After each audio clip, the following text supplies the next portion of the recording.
Cidades Ocultas.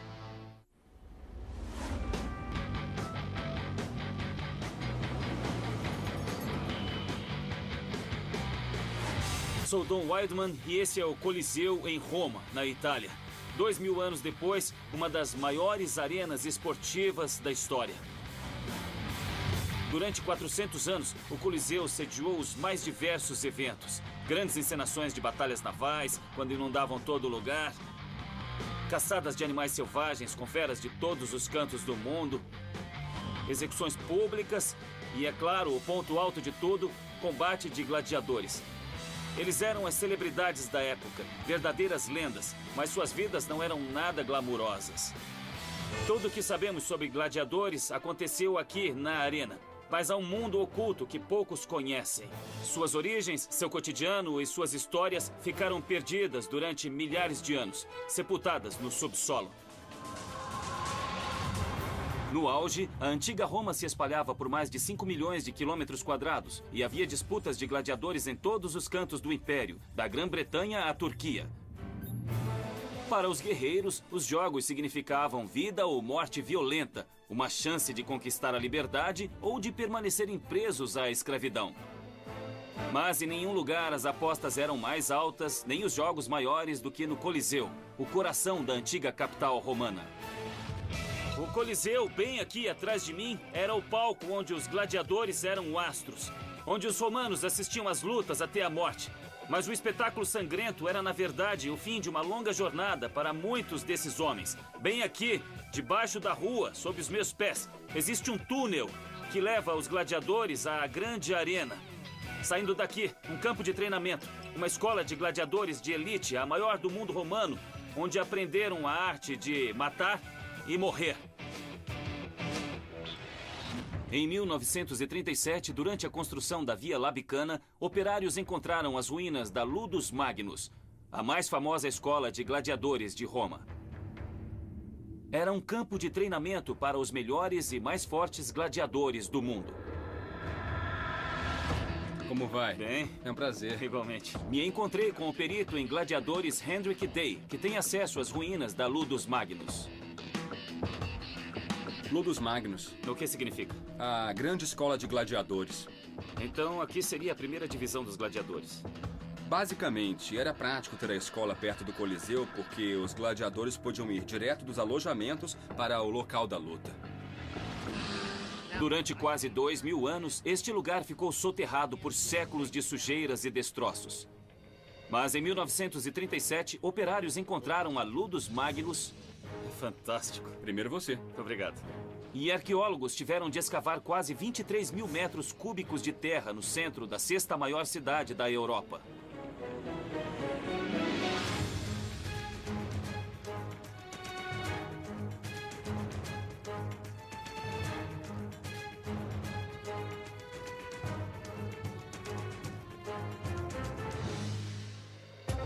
Bom, o quanto disso aqui fazia parte da escola? Tudo isso. É uma estrutura com mais de 90 metros de comprimento e um pouquinho menos de largura. Quantas pessoas viviam e trabalhavam aqui? Centenas, talvez milhares. A Ludus Magnus foi construída entre os anos de 81 e 96 da era cristã, durante o reinado do imperador Domiciano. Era um modelo em escala do Coliseu, com pouco menos da metade do tamanho. Tinha 3 andares de altura. Os muros de leste a oeste tinham cerca de 90 metros de comprimento. E os muros de norte a sul eram um pouco menores. Tudo era revestido de mármore. O complexo incluía alojamentos para centenas de gladiadores, cozinha, instalações médicas e uma fábrica de armas. Com centenas dos guerreiros mais bem treinados do Império no local, a entrada ou saída era rigidamente controlada. Após a queda do Império Romano, toda a cidade de Roma foi abandonada. A escola foi saqueada e todo o mármore foi roubado.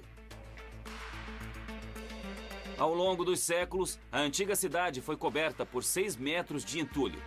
Quando as ruínas da Ludus Magnus foram encontradas, boa parte da edificação havia desabado. Entretanto, algumas estruturas da maior escola de gladiadores de Roma continuam de pé.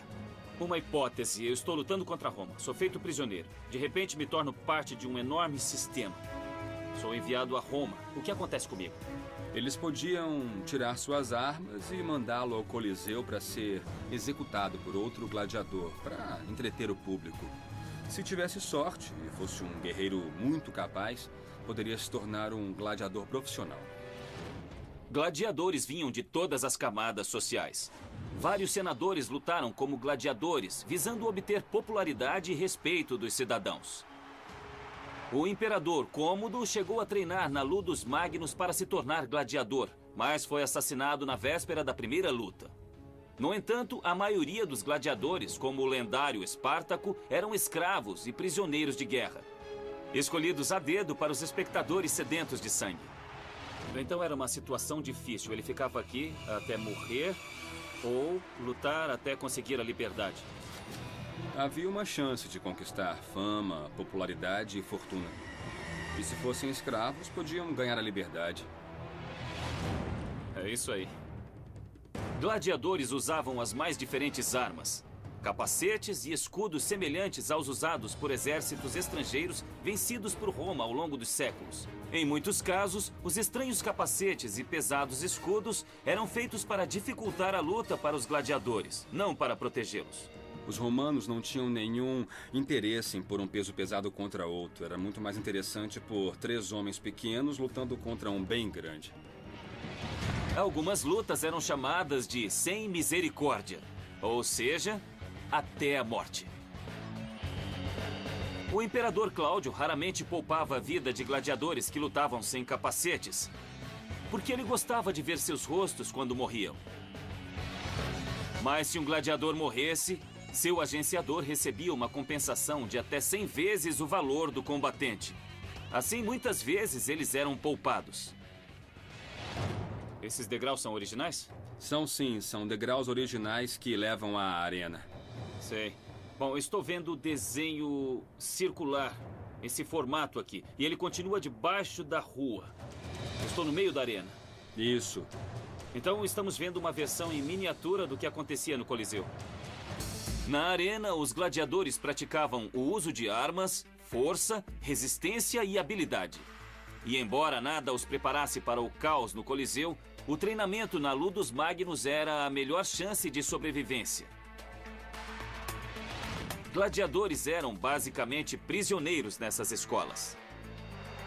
Do palco ensanguentado do Coliseu, através do túnel escuro que levava a seus minúsculos alojamentos, e do duro regime na Ludus, esse era o mundo dos maiores atletas de Roma. Era um misto de campo de treinamento e presídio também. Até mesmo cidadãos livres escolhidos para serem gladiadores tinham de se comprometer por um certo número de anos. E antes desse período acabar, só havia um jeito de sair daqui. Esse jeito era saindo morto. À sombra da maior arena esportiva da história e sob o piso do maior campo de treinamento de gladiadores, a Ludus Magnus, tivemos acesso às ruínas de uma estrutura abaixo da escola. Por meio de uma passagem pela rede de esgotos, vamos encontrar a entrada do antigo túnel dos gladiadores. Dá para descer ali? Eu acho que dá. Esta área pouco explorada era o piso térreo de uma antiga estrutura, construída 100 anos antes da Ludus Magnus. Você já desceu aqui? Eu nunca. Isso é demais. E ela pode nos dar uma pista da localização do túnel perdido que levava gladiadores da Ludus Magnus até o Coliseu.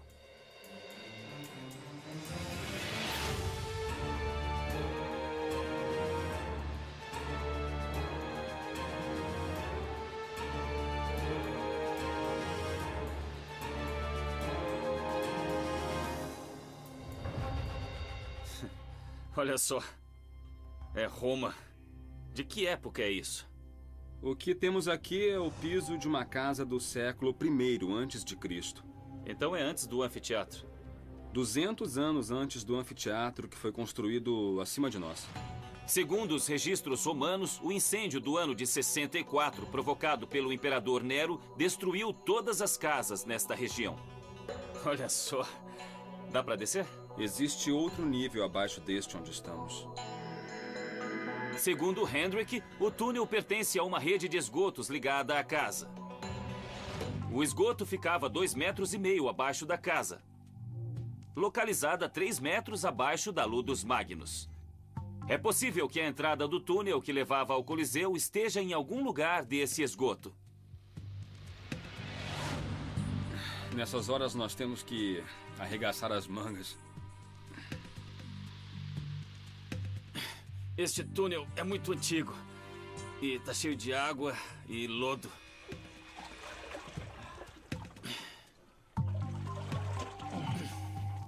Credo. Que coisa mais nojenta. É. E a água tá molhando os meus pés. Isso foi construído entre 200 a.C. e 50 a.C. Embora o túnel ainda resista ao peso da rua acima, um desabamento impediu que continuássemos. Seria perigoso demais escavar nosso kit da SWAT. No entanto, podemos dar uma olhada nessa parte pouco conhecida de Roma para tentar ver o túnel perdido que leva ao Coliseu. Olha só isso. Todas essas pequenas lâmpadas são infravermelhas. Dá para ver na escuridão total. Esse equipamento é usado pela SWAT.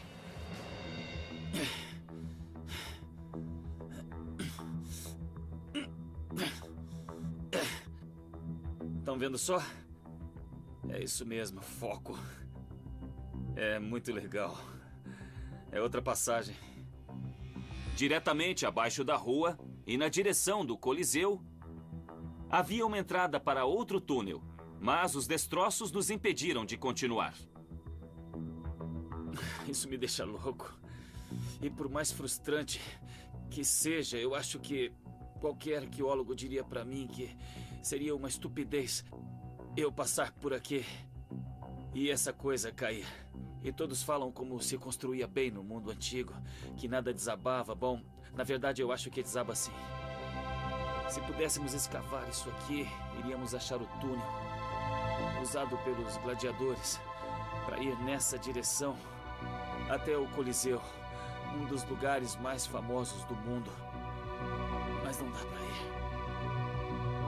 Então, o mistério vai continuar. Mistérios sobre as vidas dos maiores lutadores da antiguidade estão sepultados por todo o submundo de Roma, sobretudo sob as grandes arenas construídas para transformar esse esporte sangrento num espetáculo grandioso e bizarro.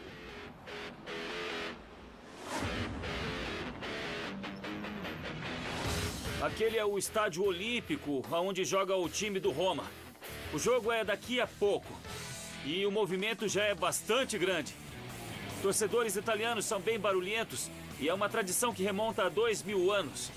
Mas na antiga Roma, a torcida não era para ver um gol, mas sim um massacre. Enquanto o público lá em cima curtia o espetáculo, o cenário abaixo do anfiteatro era bem diferente, com um pequeno exército de técnicos e ajudantes, todos trabalhando junto aos gladiadores, criminosos condenados e animais selvagens, em seus momentos finais antes da morte. 240 quilômetros a sudeste de Roma e 50 quilômetros a oeste de Pompeia fica a cidade de Pozzuoli. Lá está uma das mais bem preservadas estruturas subterrâneas de um antigo anfiteatro romano. Eu me encontrei com Kate Parla, especialista no anfiteatro de Pozzuoli. Buongiorno. Buongiorno. Grazie. À medida que os gladiadores ficavam mais populares, o espetáculo em torno deles ficava mais grandioso e bizarro. Abaixo dessa enorme arena, encontramos evidências de como os eventos eram organizados, os mecanismos complexos e sofisticados usados para promover as maiores lutas da Roma antiga. Aqui nós temos uma grande estrutura, mas é metade do que era, né? Ah, sim, é só uma fração da altura original, que devia chegar a 45 metros. Sei, comparado ao Coliseu de Roma, de que tamanho era? O Coliseu comportava entre 50 e 60 mil espectadores. A capacidade aqui era entre 30 e 40 mil. Como outras grandes arenas na antiga Roma, Pozzuoli foi construída tendo os jogos de gladiadores como objetivo. O próprio nome arena vem do termo em latim para areia, que era espalhada no chão para absorver o sangue dos lutadores. Olha isso. Estamos entrando no anfiteatro do jeito que os gladiadores faziam. Exato, essa é uma das entradas monumentais. Estamos num extremo do eixo longitudinal dessa arena Nossa. elíptica. Estamos no nível do palco. É um anfiteatro enorme, caramba. Esses buracos que hoje estão cobertos por grades de ferro, na verdade, eram plataformas de madeira. Eram alçapões ligados à subestrutura do anfiteatro. Quer dizer, então, que lá embaixo ficam os bastidores. Tem 2 andares e centenas de pessoas trabalhavam aí.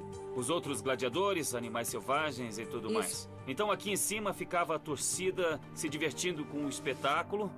E lá embaixo, as pessoas se preparavam para morrer. Gladiadores de cidades pequenas do mundo romano eram trazidos para cá e obrigados a lutar por suas vidas neste palco surreal.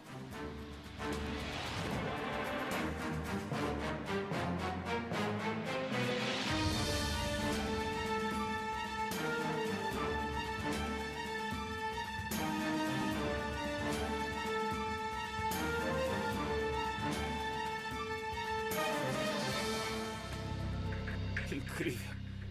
Qual é a altura disso aqui? Uns 6 metros, 2 andares romanos. A arena fica em cima e esta é a passagem principal para tudo que acontecia. Isso, e todo o cenário era puxado ou era levantado até a arena. Assim como o Coliseu em Roma e outras grandes arenas em todo o Império, havia aqui uma grande subestrutura. Ela possuía 2 andares de altura e foi construída em torno de 2 eixos cruzados. O eixo principal era usado para erguer grandes equipamentos e cenários para as caçadas de animais selvagens. Mais de 20 alçapões eram usados para introduzir gladiadores e animais no espetáculo. Centenas de trabalhadores operavam os mecanismos em meio ao rugido de leões. Se eu fosse um gladiador, meu lugar seria aqui. Ficaria esperando nesta loucura, no escuro, ouvindo a multidão vibrando e esperando a minha entrada. Aqui embaixo é onde eu viveria, e lá em cima é onde eu morreria. Muitas dessas câmaras eram usadas para guardar armas. Elas eram entregues aos gladiadores somente instantes antes da luta. Essa medida foi adotada depois que o mais famoso dos gladiadores iniciou uma revolta que abalou o Império. Espartaco era um escravo trácio que foi levado à escola de gladiadores em Capua. Ele foi comprado em um mercado em Roma, onde os donos das escolas procuravam os melhores espécimes. Reunindo um grupo de 80 guerreiros, Espartaco escapou da escola de gladiadores em Capua, roubando facas da cozinha e uma carroça cheia de armas. Mais tarde, chegou a formar um exército com mais de 120 mil homens, em sua maioria escravos. Durante 2 anos, ele derrotou todos que enfrentou, até que seu exército foi superado pelas legiões romanas e Espartaco foi morto. Para punir os rebeldes, o imperador ordenou que fossem empalados e dispostos ao longo da Via Ápia. Depois disso, os governos romanos passaram a tratar suas máquinas de matar de um modo um pouco diferente. Os donos das escolas passaram a ter mais cuidado com a guarda e o treinamento dos gladiadores. Eles passaram a entregar as armas pouco antes de entrarem na arena, em vez de fazerem isso nos alojamentos. Isso poderia levar ao fim do esporte de gladiadores. Absolutamente não. Seria como cancelar todos os jogos de futebol para sempre na Itália. Isso causaria uma revolução. É uma grande revolta. Pior que a do Espartaco.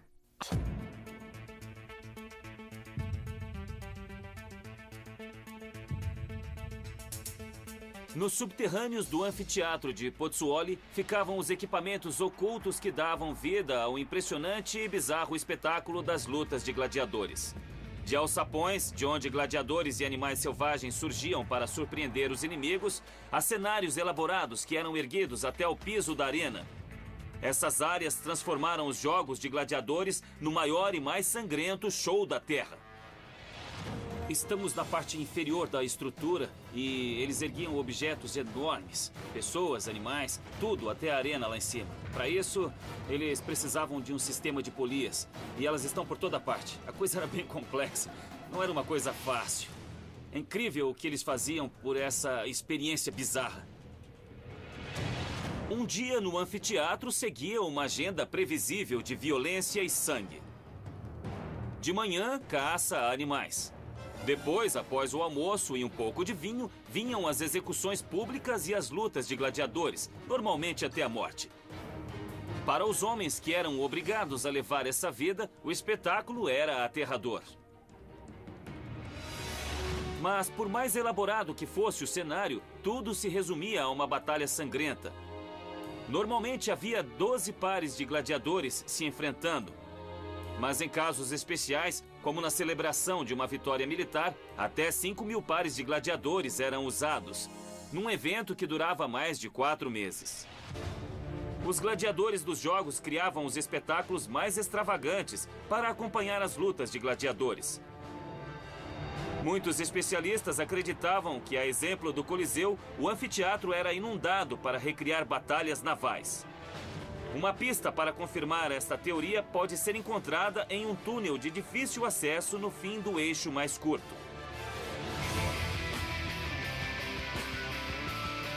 Este é, supostamente, o túnel que encheria o anfiteatro de água para as batalhas navais. É muito legal.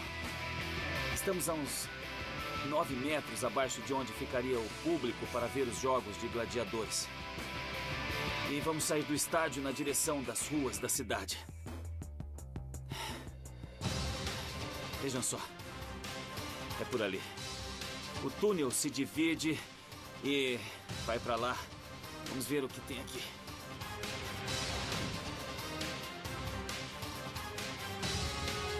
Estamos dentro de um aqueduto subterrâneo, feito para levar uma grande quantidade de água a um anfiteatro com 30.000 pessoas. Dá uma ideia de como o Império Romano era sofisticado na época. Eles não só operavam um império de enormes proporções, mas também entretinham enormemente seus cidadãos. Muito embora os jogos incluíssem batalhas navais, caças a animais selvagens e execuções, os gladiadores sempre foram os favoritos do público e os mais rentáveis. Eles tornavam muitos donos e agenciadores extremamente ricos. Assim, quando os gladiadores precisavam relaxar um pouco, tinham permissão especial para atravessar a cidade e ir até o distrito da Luz Vermelha.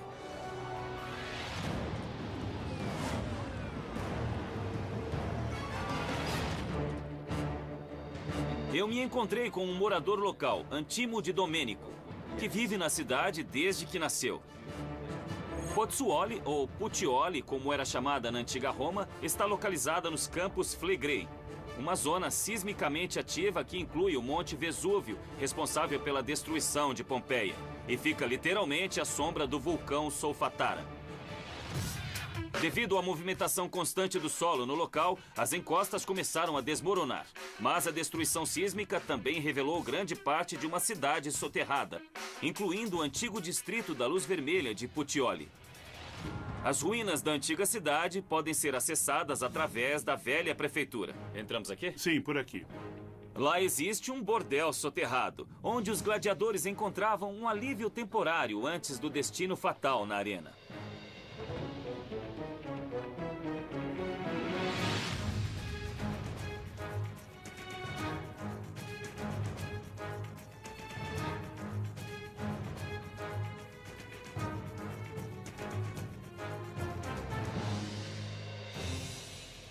Então, entramos em um prédio lá em cima. Sim. E andamos por uma rua romana lá em cima. Isso mesmo. Agora estamos embaixo da rua. Sim. E cada uma dessas é uma estrutura separada.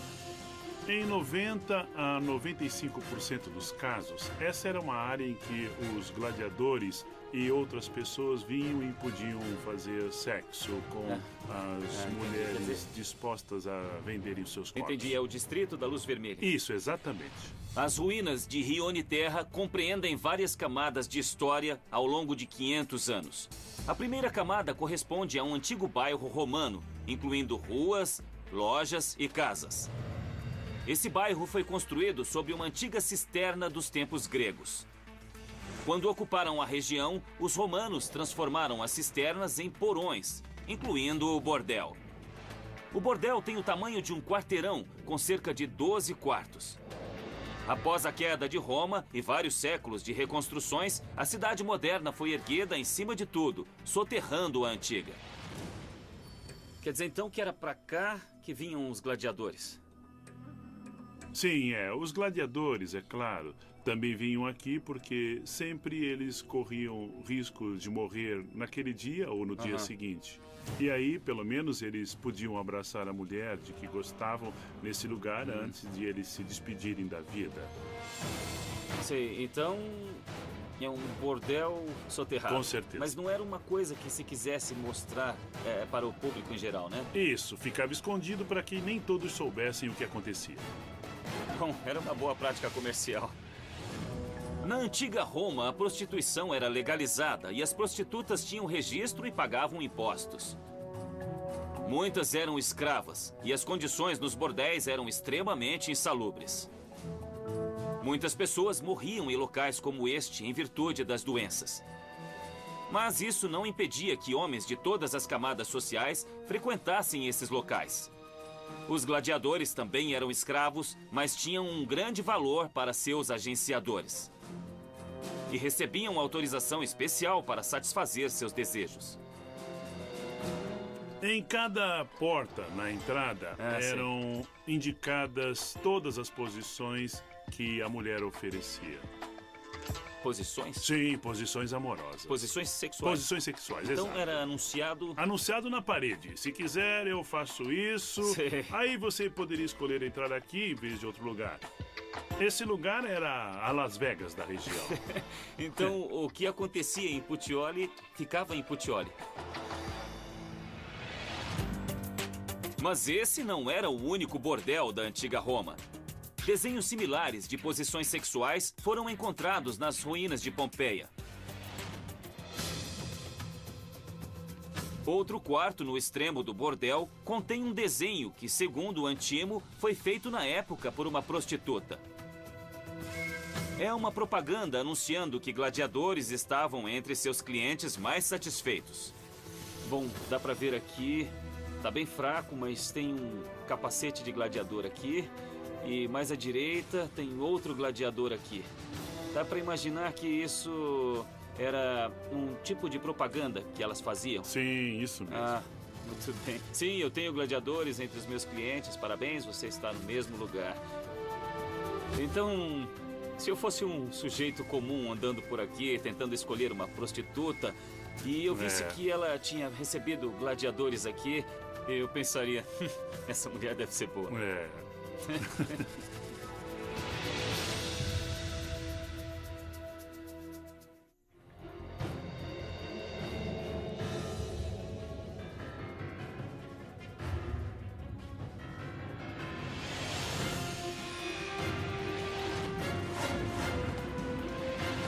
Este é o Circo Máximo, famoso pelas corridas de bigas.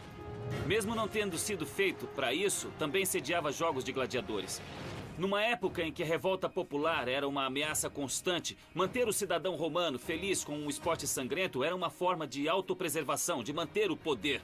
Era um velho truque do governo contra o próprio povo. Escavações recentes no centro de Roma revelam como isso era feito e como cidadãos comuns usavam os espaços subterrâneos como um local de veneração em um antigo culto militarista.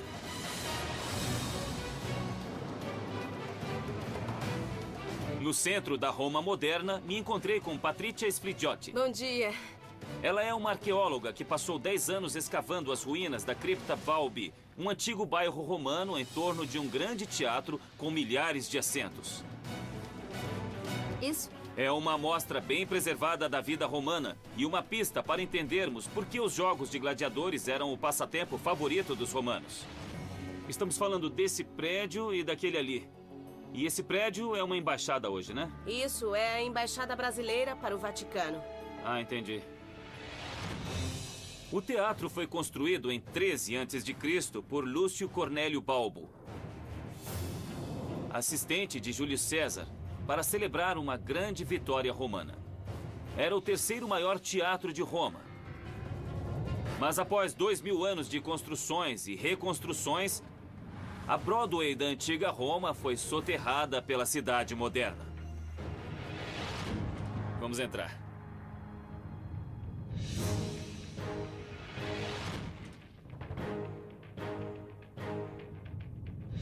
Então, escavação atual está sendo feita nessa parte. Isso.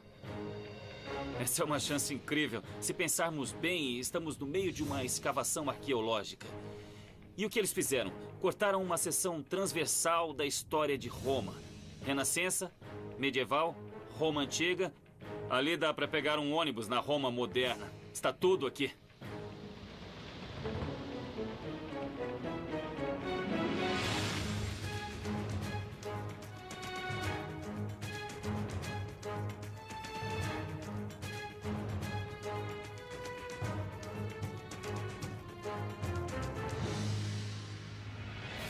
A cripta Balbi e as edificações no entorno foram descobertas no quintal de uma mansão medieval. Quando os arqueólogos começaram a escavar aqui, em 1983, desenterraram uma grande parte da velha cidade. Na antiga Roma, esta área estava repleta de edifícios públicos, incluindo um centro de distribuição de trigo, onde os romanos podiam retirar trigo de graça uma vez por mês. Tudo fazia parte do plano imperial de manter os cidadãos sob controle, gordos e felizes. Os romanos tinham uma expressão interessante, panem et circenses, que significa pão e circo. Basicamente, davam comida e diversão à população. Com o aumento da violência no mundo romano, com guerras constantes e revoltas, a distribuição de comida e teatros como esse não mantinham mais a população feliz. Era preciso radicalizar o entretenimento com violência desmedida. Os jogos de gladiadores eram perfeitos para satisfazer a sede de sangue do público. Eles eram financiados por imperadores, senadores e romanos ricos que tentavam conquistar a simpatia do povo.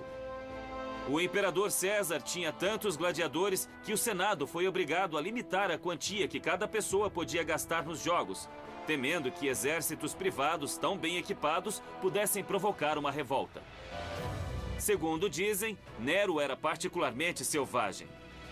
Combinando o teatro clássico e o esporte sangrento, ele promovia espetáculos em que o personagem de uma tragédia grega era interpretado por um criminoso condenado.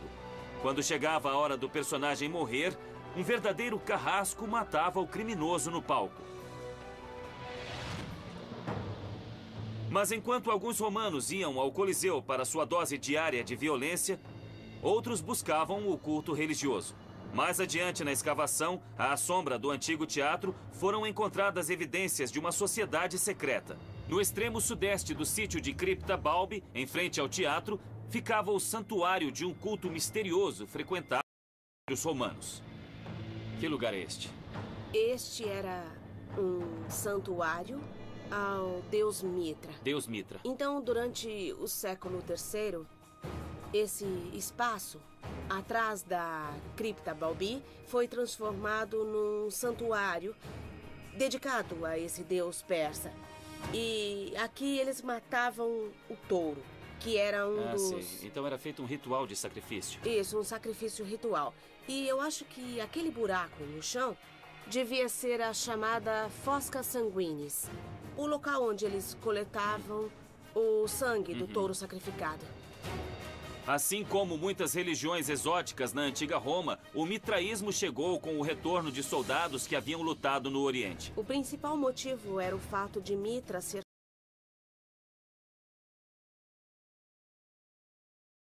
a ideia do soldado romano invencível, compreende? Em virtude da devoção despertada entre os soldados, o culto alcançou camadas mais altas da sociedade, tornando-se popular entre senadores e até imperadores. Dizem que os imperadores, Nero e Cômodo, que sonhavam em ser gladiadores, eram adeptos do mitraísmo.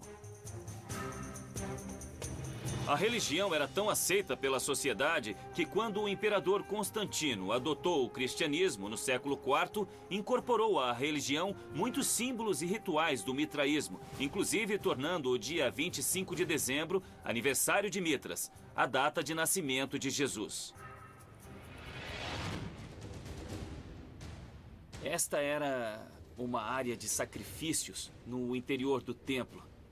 E havia essas superfícies planas aqui, onde os fiéis se reclinavam durante o ritual. O deus Mitras incutia em seus adoradores um sentimento de invencibilidade. E isso deveria ser muito atraente para os gladiadores, cuja existência era uma questão de vida ou morte.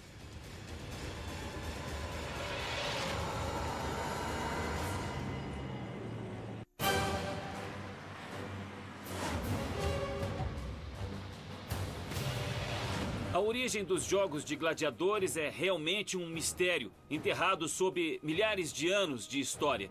Mas sabemos que em Roma, a primeira luta entre gladiadores aconteceu há 2.300 anos, bem neste lugar, que hoje é um estacionamento. Naquela época, um mercado de gado.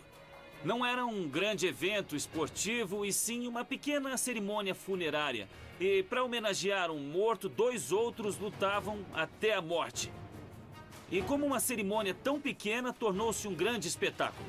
E o que deixou o romano comum tão sedento por sangue?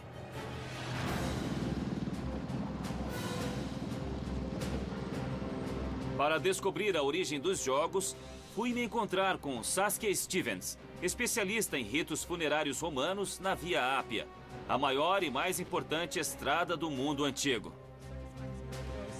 Foi nesse mesmo lugar que o exército romano exibiu os gladiadores mortos após a revolta liderada por Espartaco. Então essa é uma das estradas originais de Roma? Isso, é uma das principais artérias que ligava Roma ao sul. Na antiga Roma, a Via Ápia estava localizada além do Pomerium, a fronteira legal e espiritual que separava a cidade dos vivos da terra dos mortos. Em meio a revoltas, guerras e pragas constantes, o cidadão romano convivia diariamente com a morte. E nada simbolizava melhor essa luta entre vida e morte do que as lutas dos gladiadores. Tem túmulos praticamente dos 2 lados da estrada. Essa estrutura aqui é um túmulo? É. Então, centenas de milhares de pessoas estão sepultadas ao longo de toda a Via Ápia. Isso, exatamente. Saskia vai me levar até o columbário de um escravo romano que foi libertado e se tornou um cidadão proeminente. Um homem chamado Pomponius Hylas. Atualmente, a entrada para a sepultura fica em um parque municipal e poucos sabem que ela existe. Na superfície não vemos nada. Sim. Foi feita uma casinha para preservá-lo, mas lá embaixo é um túmulo magnífico. Por toda a parte, fora dos limites da cidade, existem túmulos, sepulturas e tudo mais. Muitos ficam na superfície. Nesse aqui é preciso descer. Muito bem. Vai na frente. Isso. Cuidado com os degraus. Não são usados há algum tempo.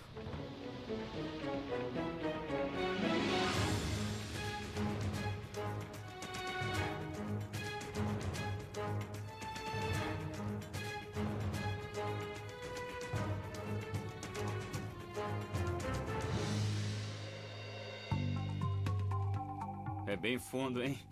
De que época estamos falando? Início do século I. Então já faz 2000 anos. Vamos descer as sepulturas de antigos romanos. O que diz aí, Saskia? Fala dos possíveis donos do columbário. Temos Quinais Pomponius Hyli e a esposa Pompônia Vitalines. Nossa, que coisa mais incrível. A tumba foi escavada 12 metros abaixo da superfície, num solo mole vulcânico existente na região.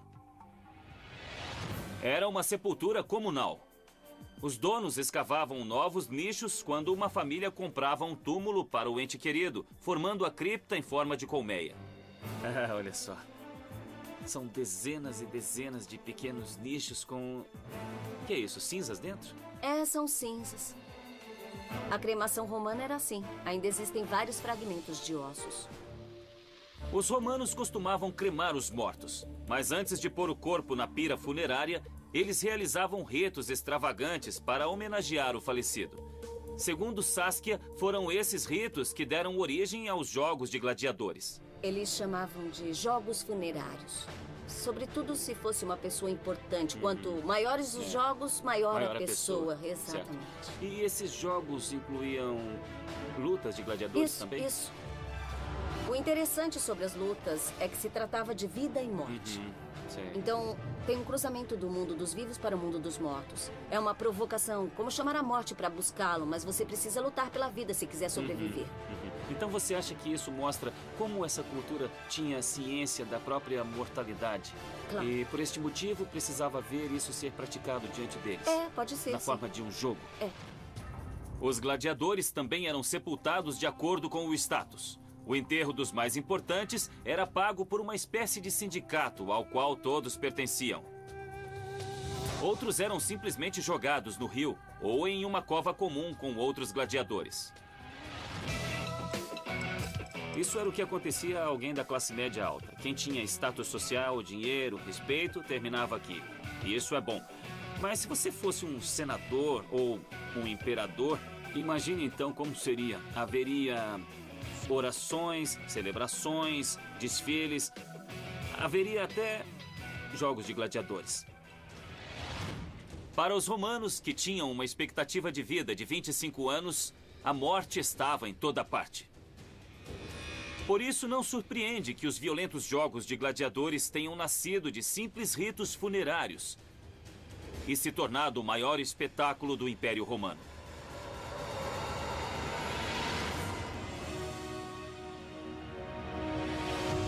A última luta de gladiadores registrada na história ocorreu em 404 da Era Cristã.